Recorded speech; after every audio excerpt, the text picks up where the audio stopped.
Hello friends, இது உங்கள் empty பாட்டில். IPL ஆரம்பிக்க இன்னும் 2 வார காலம் தான் இருக்கு. அதுக்குள்ளாரியே ஐபிஎல் சண்டை சோசியல் மீடியால வைரலாக ஸ்டார்ட் ஆயிருச்சு.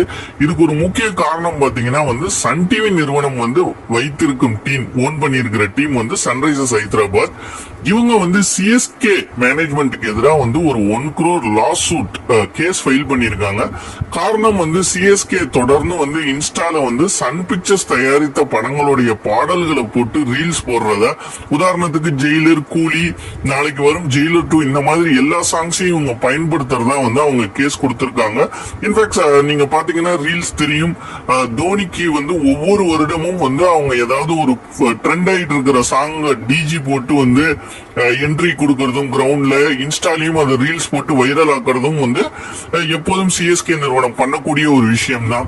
சோ அதுக்கு எதிராக எஸ்ஆர்எச் நிறுவனம் கேஸ் போட்டிருக்காங்க. இதுக்கு சிஎஸ்கே ரசிகர்கள் நிறைய பேர் எதிர்ப்பு தெரிவிச்சுட்டு வராங்க. பட் என்னதான் இருந்தாலும் லீகலி ஒரு ஓனருக்கு தான் அதோட காப்பிரைட் கிளைம் பண்ண முடியும். சோ காப்பிரைட் வாங்காம அதை சிஎஸ்கே நிறுவனம் யூஸ் பண்ணியிருந்தா அது மிகவும் தவறுதான். உங்களுக்கு இதுல என்ன கருத்து இருக்குங்கிறத மறக்காம கமெண்ட் செக்ஷன்ல கமெண்ட் பண்ணுங்க. நன்றி.